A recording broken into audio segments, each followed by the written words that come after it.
Yes. Okay. So we're recording this event. This is Jenn Ashworth reading and doing some Q&A with Ghosted, a love story. We have everyone's consent to do this recording. It's going to be posted on YouTube, and I will send out the links to everyone after this. Jenn, I would love to introduce you. Jenn Ashworth was born in Preston and studied at Cambridge and Manchester. Her novels include A Kind of Intimacy, The Friday Gospels, and Fell. She was elected a Fellow of the Royal Society of Literature in 2018. In 2019, she published Notes Made While Falling, a memoir told in a series of essays. Her latest novel is Ghosted, a Love Story. And I think that's a perfect segue to have a little reading from the novel. Yeah, thank you for that introduction, and thank you for having me. I'm going to presume that as this is a book club that you've read it, so it might be a little bit spoilery. I'm going to try and not overly spoil in case you've not finished it, but I'm going to read a bit from the middle. Yeah. And I guess if you haven't read it, what you need to know at this point is that Laurie, whose husband has gone missing, she didn't report it to the police for a while. Eventually she does. This is quite odd, quite suspicious behaviour. And when she does report it to the police and tells Mark, her husband's mother, that he's gone missing, instead of getting the sympathy and the care that she wants, people kind of understandably begin to suspect her. She's behaved very oddly. So what she's just done is gone out with her friend Eddie from work. She's got very drunk. She made a pass at him, totally offended him and humiliated herself. And she's at home hungover. And I guess I wanted to show you Laurie at one of her lowest points. And it was also a nice way to read you a scene that was a tiny bit spooky. There's ghosts all the way through Ghosted in lots and lots of different ways, and maybe you're going to ask me a little bit about that. But because it's nearly Halloween and I've got my spiced pumpkin drink, I thought a ghosty bit would be good. And so Laurie rings a psychic to get news of Mark. And I guess what is appealing to me about ghosts is that they are both there and not there at the same time. They are frightening, and they are also sometimes embarrassing or funny. And the whole apparatus around ghosts can be ways of thinking very seriously about loss, about grief, about pain, about what we are all haunted by. And it can also be a kind of scam where people exploit each other's grief. And I wanted to write a scene that touched on all of these things to do with ghosts and the afterlife. So I'm going to get on with it now. I spent my time getting drunk and investigating the cold spots in the house. I tried to clean the flat in preparation for Mavis's arrival. And each morning I awoke to more mess than there had been the night before. In desperation, and wanting, I think, to make the flat into a place that would feel welcoming to Mavis, I started Googling psychics again. I clicked through to the websites this time. Things had become that bad. I found out that the 3 Joyces who worked in Lancashire, who claimed to have skills in tarot, past life regression, and clairvoyance. There was a difference between a medium and a clairvoyant, apparently, although I didn't know what it was. I loaded the websites one by one and scoured them for clues, slightly shamefaced, even though I was alone. One of them had a photograph of herself sitting in a leather armchair with a cat on her knee. She was grey-haired and slim, wearing a heap of silver bangles on her wrist, and she was definitely not the Joyce I met at Sharon's wedding. The second had a website full of soft focus headshots that made her look more like a catalogue model than a serious professional. And she was too young and too short and too blonde. The third didn't have any pictures of herself on her website at all, so I gathered my courage, got through the first bottle of wine I'd been able to stomach since the previous day, and telephoned her. "Is this Joyce?" I asked tentatively. Sharon's Joyce. Wedding Joyce. Mark and Laurie's Joyce. Would I recognise Joyce's voice from a brief conversation at a wedding nearly 16 years ago? I did not trust myself to be sure. It is I, she said. I was wondering if you have a question, she said. She'd answered the voice in a slightly distracted, everyday voice. And once she heard my faltering beginning, she switched to her at work voice, a quieter, more portentous tone. Obviously, I said, snippily, then regretted it. Have you had a look at my website? Services? Prices? Prices? I thought Joyce did the work as a kind of public service, a contribution to the common good. Maybe she'd fallen on hard times. Perhaps I'd got the wrong Joyce. Would you like to book an appointment? I work during the day. I can do you over Skype, love. That's not a problem. The cyber realms are very hospitable to non-material beings, you know. If I ever told Eddie about this, he would never let me hear the end of it, I thought. I think I need my house clearing, cleansing, sorting out. My cheeks burned. I think it has a presence. I nodded, coughed. Yes, it's cold all the time. The doors open and close. Stuff goes missing. That might be me mislaying things. I don't know. My voice cracked. Everything's gone wrong for me, I said pathetically. A presence malign in intent? I don't know. I imagined her nodding and making notes in a leather-bound volume, the phone tucked between her shoulder and her ear. Hard passing? What? The passing over. Sudden. Painful. Sometimes they don't know they're in the wrong place, lovely.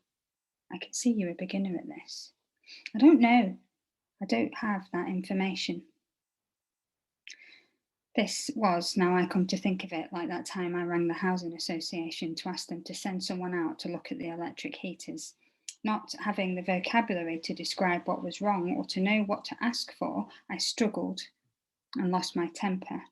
It's just not right in my house, in my life, the flat, everything. It's all getting away from me.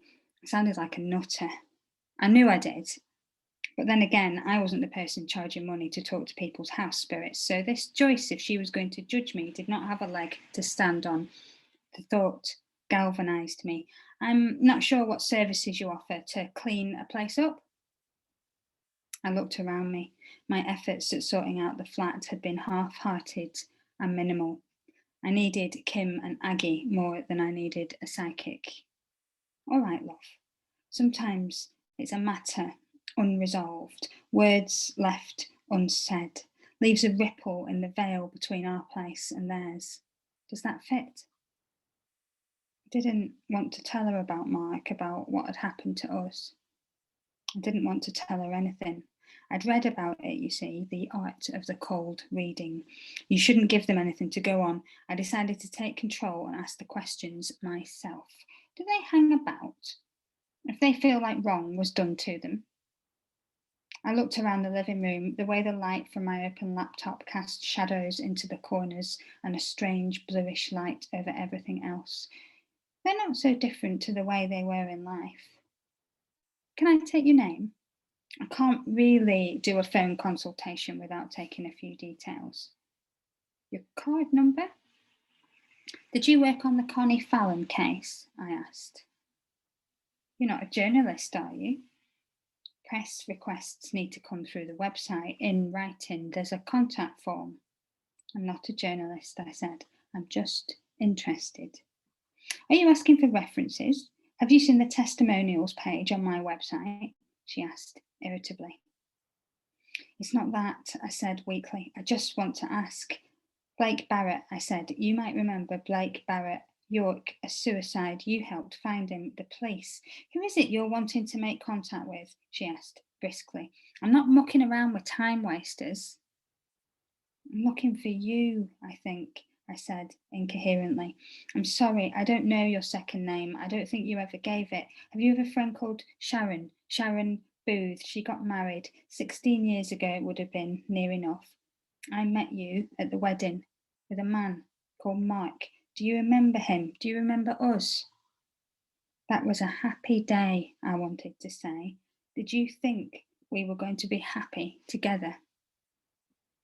Her voice changed again, not mysterious and portentous, not patient and friendly. It grew cold, suspicious. If this is a joke of some kind, I'm afraid I don't get it. You rang me. Nobody asks you to believe.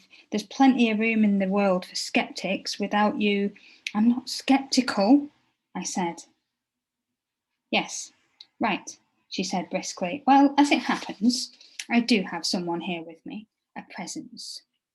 Nothing clearer than that. It might be for you, no promises. Now, if you'd like to take my payment information, we can get the ball rolling on sorting out your house. I picked up my wine glass from the coffee table and emptied the dregs into my mouth. Tell me again what you said about them being afterwards the way they were when they were alive. We're just people, Joyce said patiently. Same foibles, same quirks, same likes and dislikes. It's all a lot less mysterious than it sounds, you know. She paused and the kindness returned to her voice. Sometimes talking about the one you've lost can help, you know, sweetheart. I don't know what she was like when she was alive, I said. She didn't get the chance to be like anything. I was crying. All right, love, she said. All right, how about PayPal, if that makes things easier? Then we can keep talking. It doesn't matter, I said, and I hung up. And I don't half talk nonsense when I'm drunk. That's it. Well done. Thank you so much. Thank you.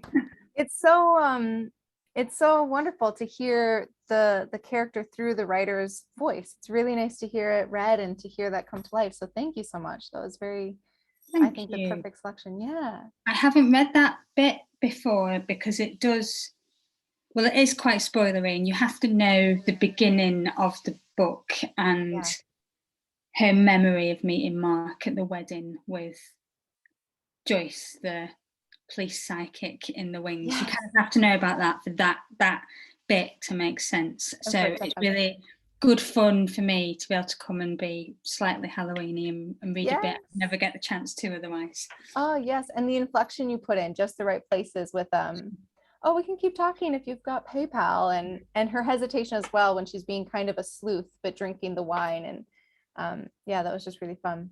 I think that was I really enjoyed writing a scene where they were both kind of on the make. You know, Laurie doesn't know whether Mark is dead or not. She's kind of testing the psychic.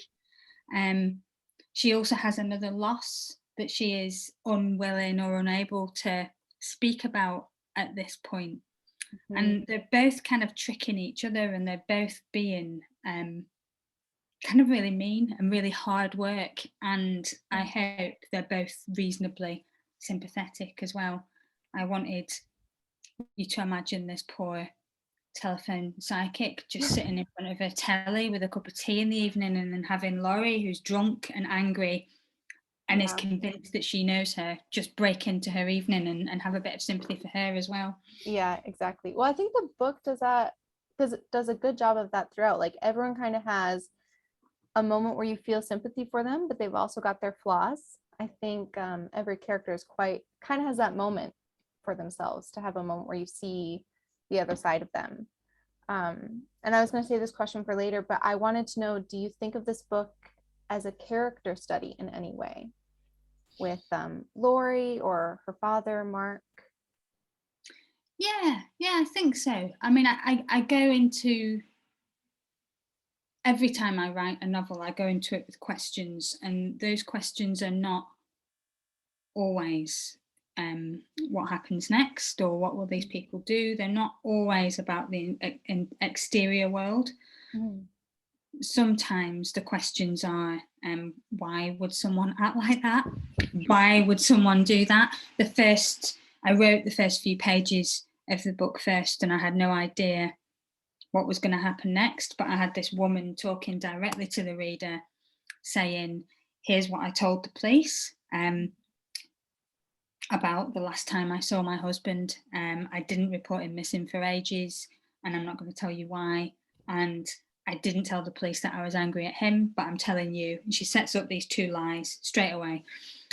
She's lying to the police, and she's not telling us the whole truth. And every single time I sat down to write the novel, it was because I wanted to know why she'd done that.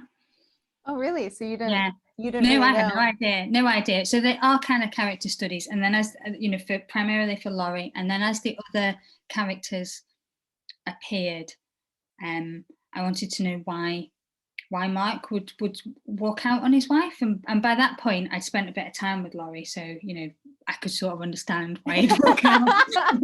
Yeah. Why he'd walk out on his wife. But I wanted to know about him, and her father appeared, and I wanted to know why things were so difficult between them.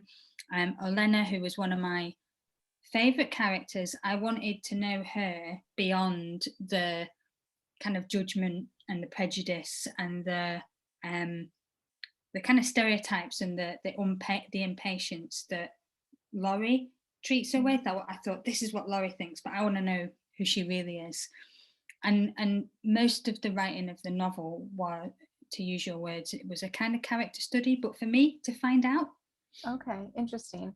Yeah, and I think you have a knack, because it's all so through Laurie's perspective, and she's so unreliable. And sorry, maybe we should get this comment in. It says, Yeah. it's really encouraging to hear that you have to figure out stuff as you write, and it's not just ready-made genius. Oh, fantastic. Sorry, my internet's really bad, but really enjoying this. Sorry. Oh, no, thank problem. you so much. And yeah, I don't, it's rare for me to know the plot when I start. Ghosted was unusual in that I wrote it more or less in order.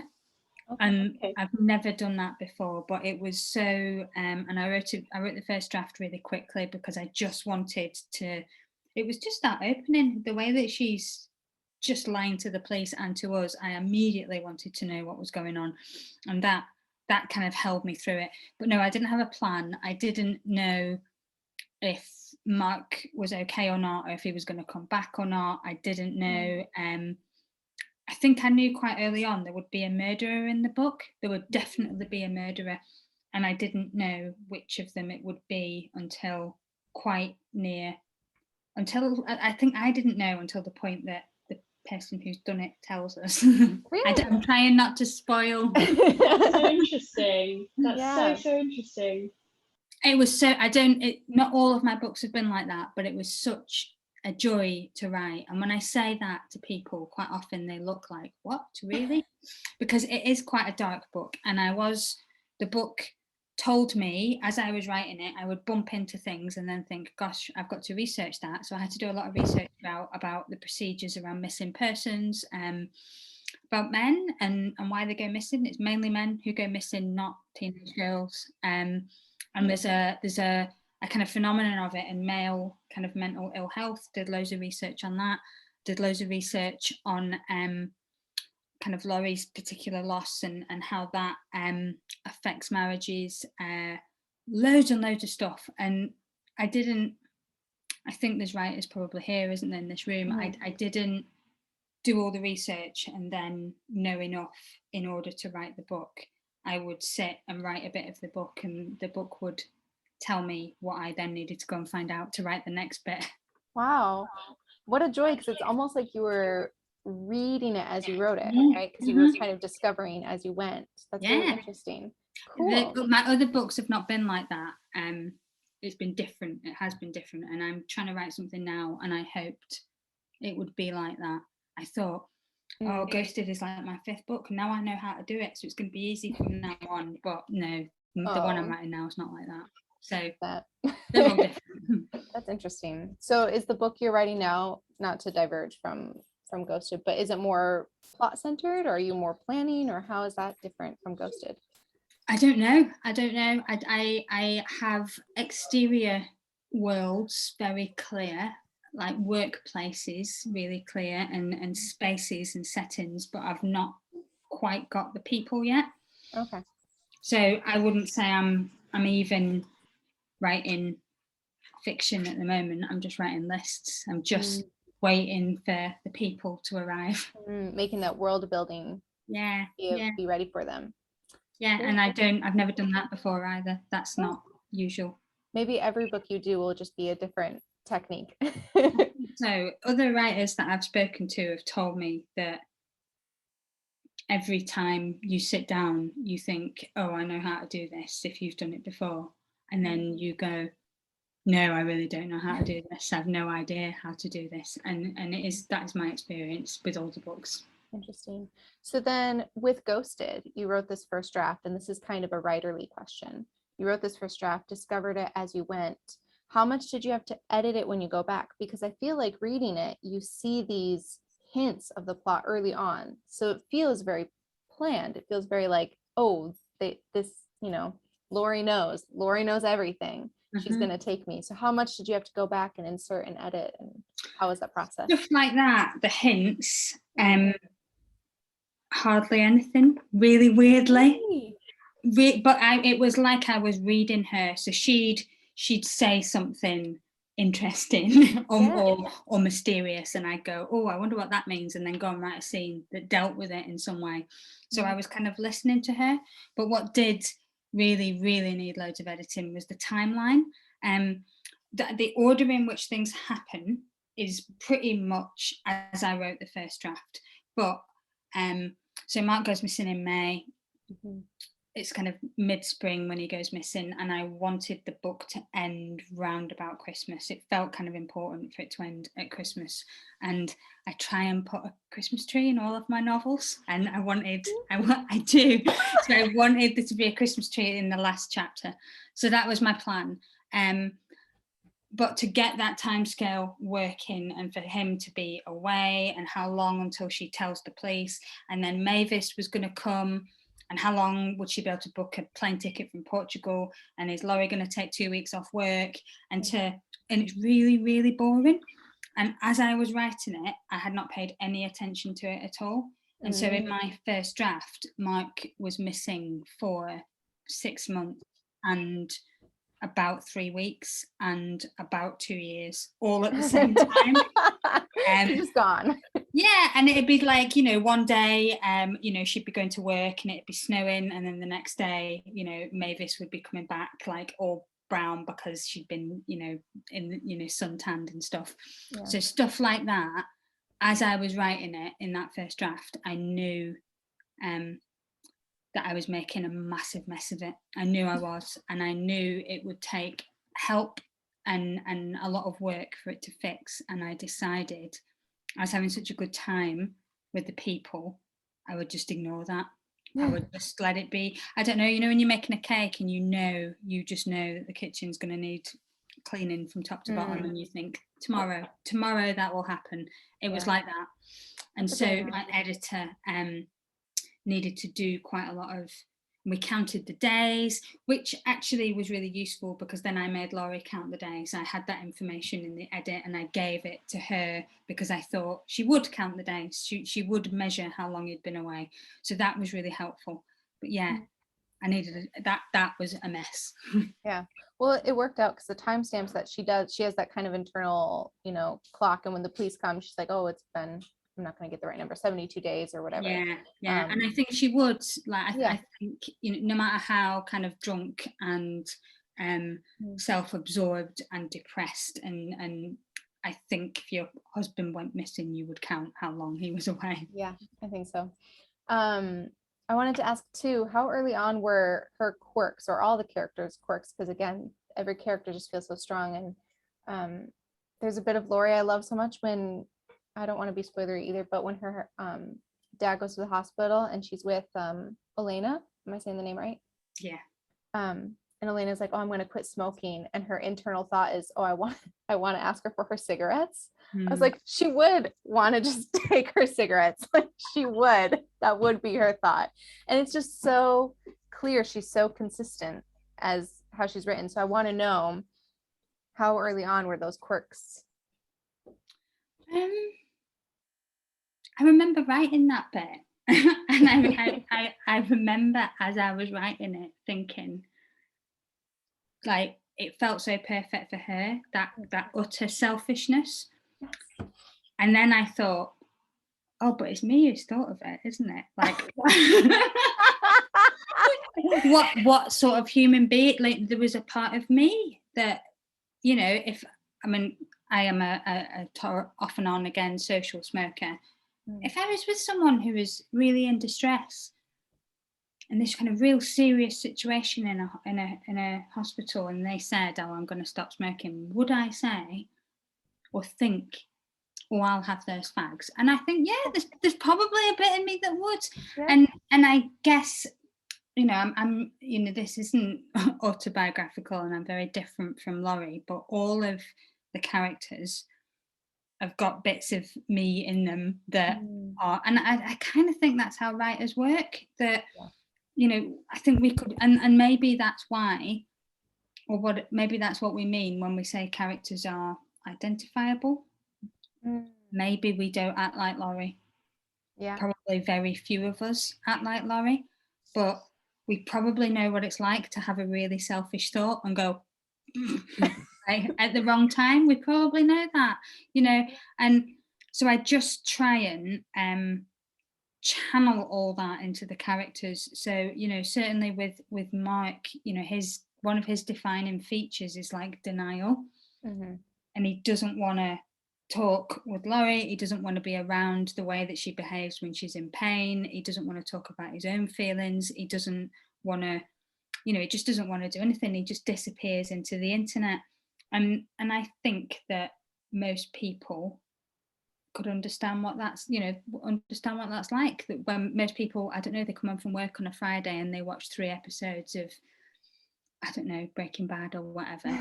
It's to make the rest of the world go away. So I just tried to choose some normal things that I understood and turn the volume up on them a little bit. Do you do that in every book you write? Yeah, I think I do. I what people say to me about my books is that the characters are always quite flawed, but always quite lovable.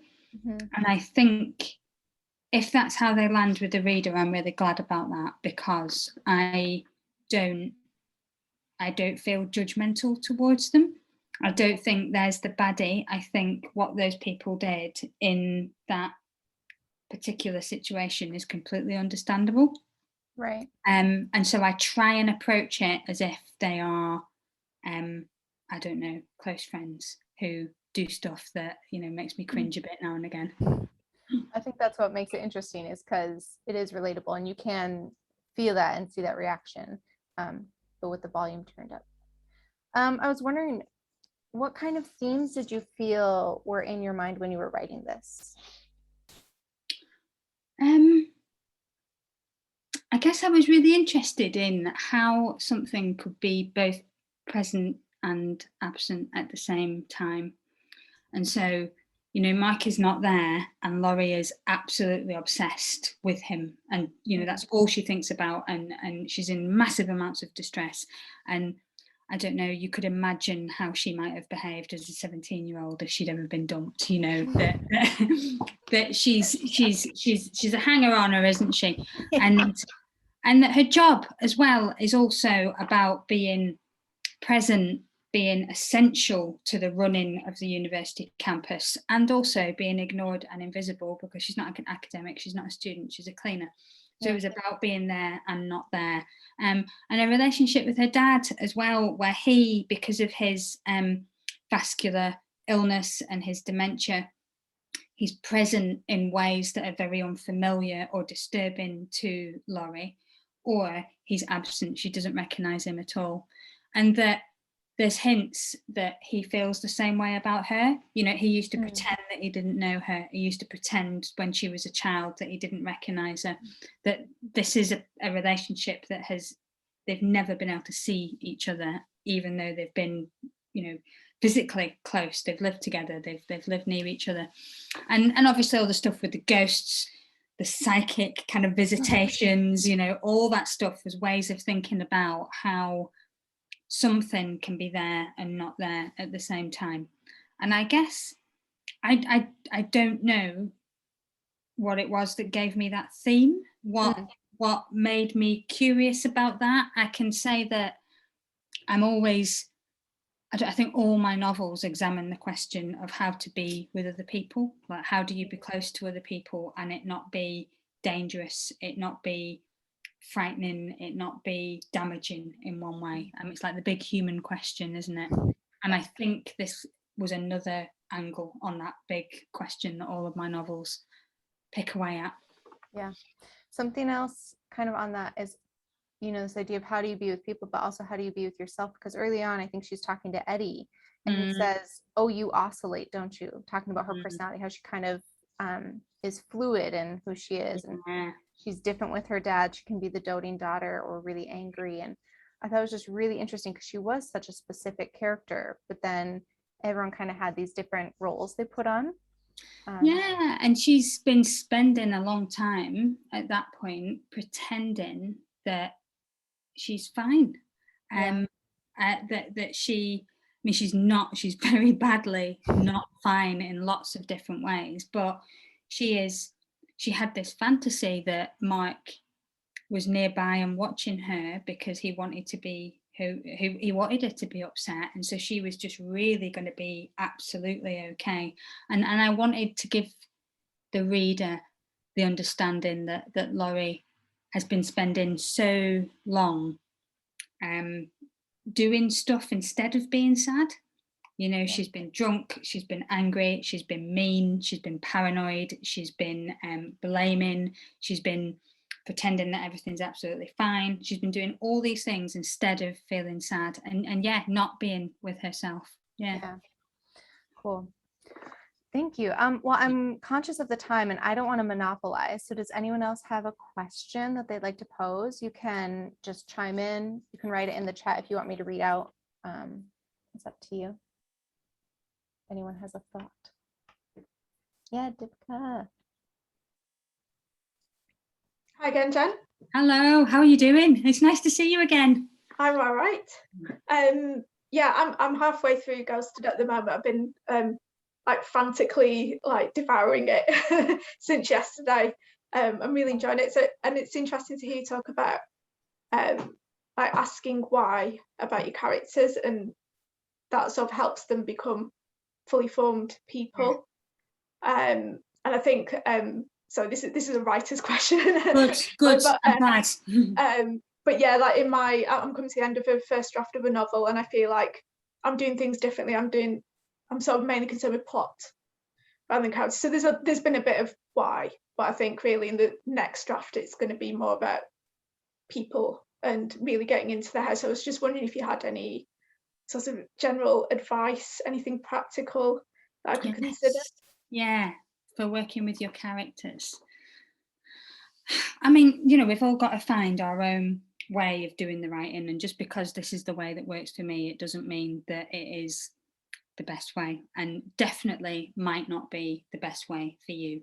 So I guess if you try doing it like this and it doesn't work, it's not because there's something wrong with you, and it's not because there's something wrong with the book or the project. What it means is you're a different sort of writer to me, and that's great. You know, that's a good thing. But I guess when I ask of the characters why would someone act like this, why would someone do that, I ask it in a certain tone of voice. I assume that there is a reason and that it will totally make sense to that person, and that the answer will not be because you're bad, or because you're crazy, or, you know, because you're damaged in some way. I kind of assume that my characters are all lovely, and that when they act in unlovely ways, they've got really good reasons for it. So I ask it in that tone of voice. And I also am very wary of what the first answer is. If I say to a character, a woman who is violent, why are you violent? And the first answer is, oh, because my dad was mean to me. This is a kind of cliche of crime fiction. It's probably true for loads and loads of women as well, in real life and in fiction. But very often my first answers are only part of the story, or they're a kind of secondhand thinking.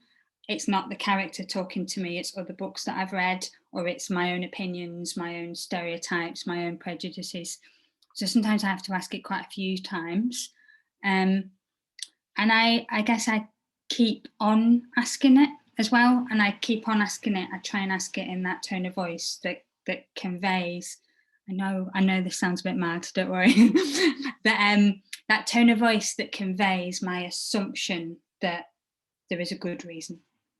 And that tends to work quite well.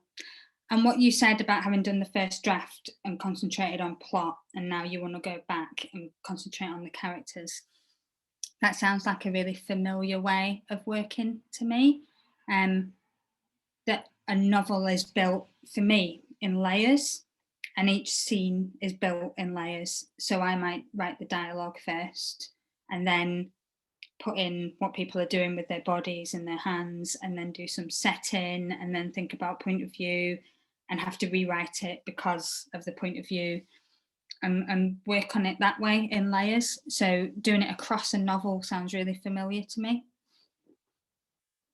Okay, good. Thank you. That's really helpful. Good. I'm glad it makes sense. Don't forget that if it doesn't work, it just means that way of doing it doesn't work for you. Don't worry, I won't blame you at all. Oh no, I don't worry about being blamed, but I would hate to imagine you sitting in the rubble of your first draft with like your head in your hands going, oh, why isn't it working? You will feel like that as you write. So do I, so does everyone else. But it also does not mean there's anything wrong with what is happening. Okay, good. Good to know.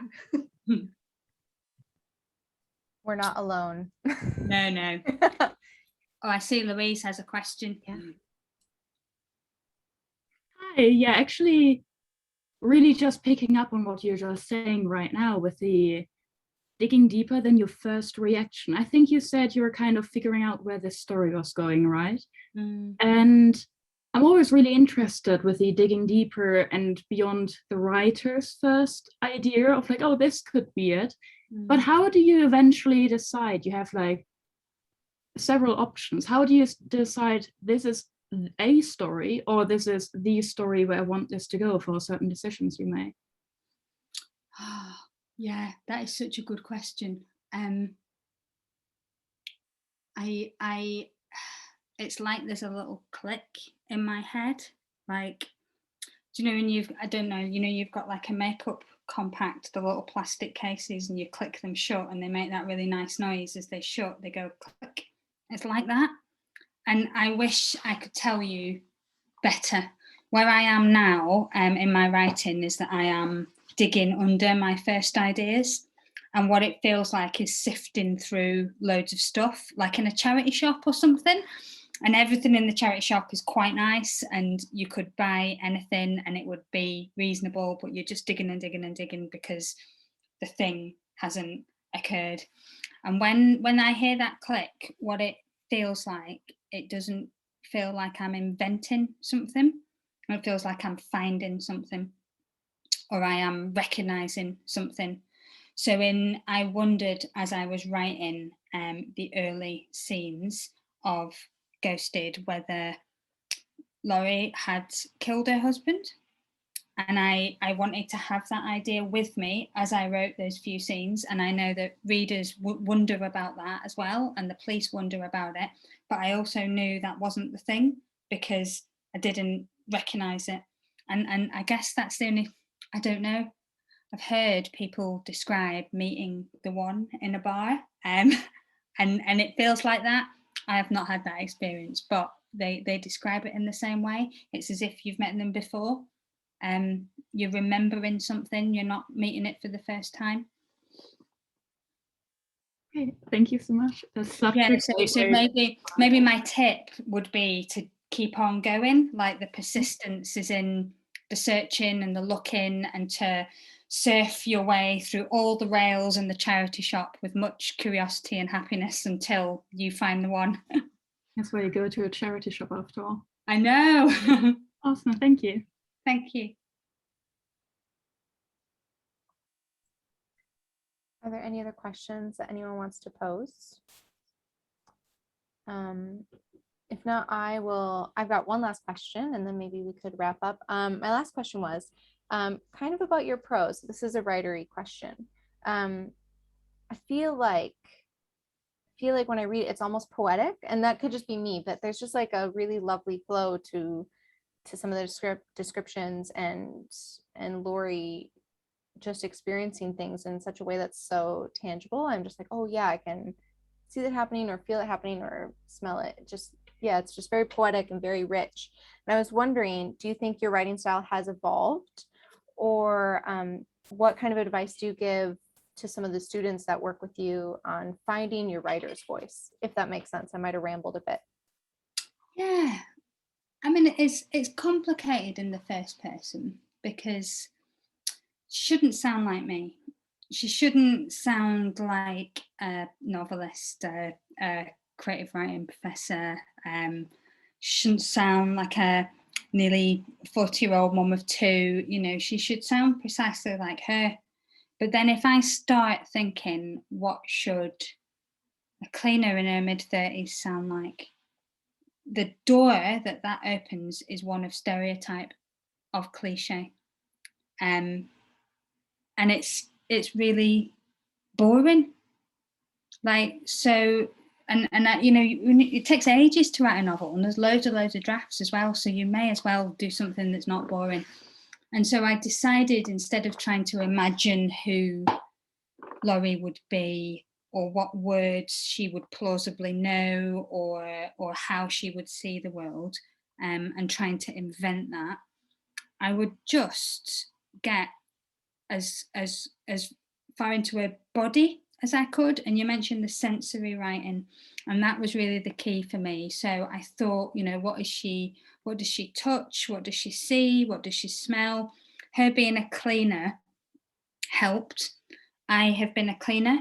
I was a cleaner when I was at uni, and I understood that way of being in a space, and that helped. And I understood the kind of intricacies of the job that she was doing, the satisfaction, the repetition, the way that you were treated, the kind of status of the work, and that helped. But yeah, I just tried to get her in her body.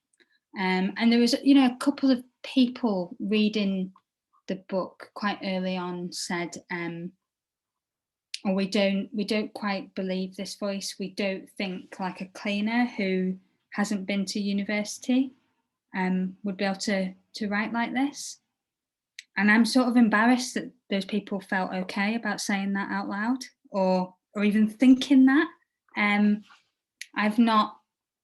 don't know. I enjoy listening to people and watching them, and